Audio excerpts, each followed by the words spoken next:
Hamı bir səbir arzulayır, sanki bir ölümümüz adımız düşüb bir səbirlə. Diplomatiyada bəzən səbir yox, çeviklik rol oynayır. İran ətrafında baş verən hadisələr düzgün təhlil olunandan sonra bəlkə səbrə yox, səbirsizliyə ehtiyac olacaq. Çünki daha çevik hərəkət etmək lazım olacaq. Amma əvvəlcə təhlil olunmalıdır. Nə baş verir? Niyə baş verir? Və biz burada nəyi qazana bilərik, nəyi itirə bilərik? Bəzi şeylər var ki, biz bunu efirdən deyə bilmirik. Efir bunun üçün uyğun yer deyil. Amma əvvəlcə nə baş verir aydınlaşdırmalıyıq. Bundan sonra stratejimizi müəyyənləşdirməliyik və ondan sonra qərar verəcəyik. Səbirlə davam edirik. Səbirsiz mi davranırıq? Addım atacağıq mı? Atmayacağıq mı? Bizə müttəfiq olan dövlətlərin bu istiqamətdə düzəltdiyimiz şəkilləndirmənin içərisində harada yer alacaq? Müharibə aparan tərəflərin bu məsələyə münasibəti necə olacaq?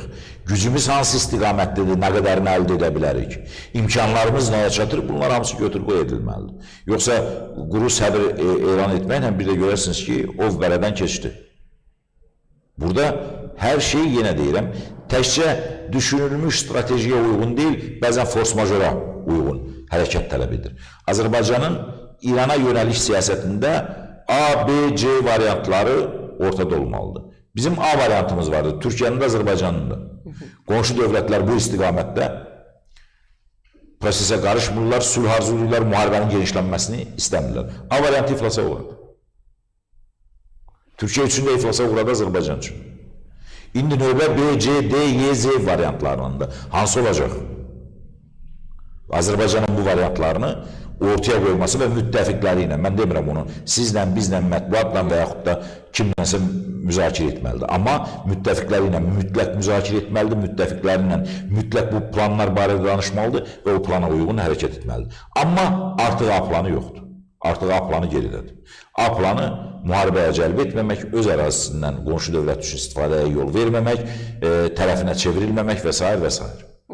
Bu A planı iflasa uğradı. İqbal bəy, indi siyasətçi... Və həm də bizim tərəfimizdən yox, qarşı tərəfin istəyi ilə, arzusu ilə A planı pozuldu. Doğru. Və indi mənim bir sual da maraqlandırır. Deyirlər ki, Sepahın dili ilə belə deyək də, Sepahın açıqlamasında deyilir ki, bu bir xəbərdarlıq idi, Naxçıvan atıldı.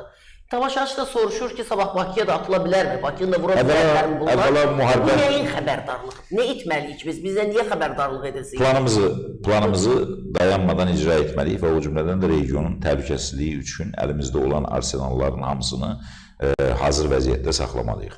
Asan deyil elə də Bakını vurmaq, digər yerləri vurmaq, bir təsadüf nəticəsində gözləmədikləri bəlkə hərbi hava hücumundan müdafiə qüvvələri əslində vurmalıydılar, onu çox ayıq-sayıq olmalıydılar. Bəlkə bu istiqamətdə də Respublika Prokurorluğu və yaxud da Müdafiə Nazirliyi də bir araşdırma etməlidir.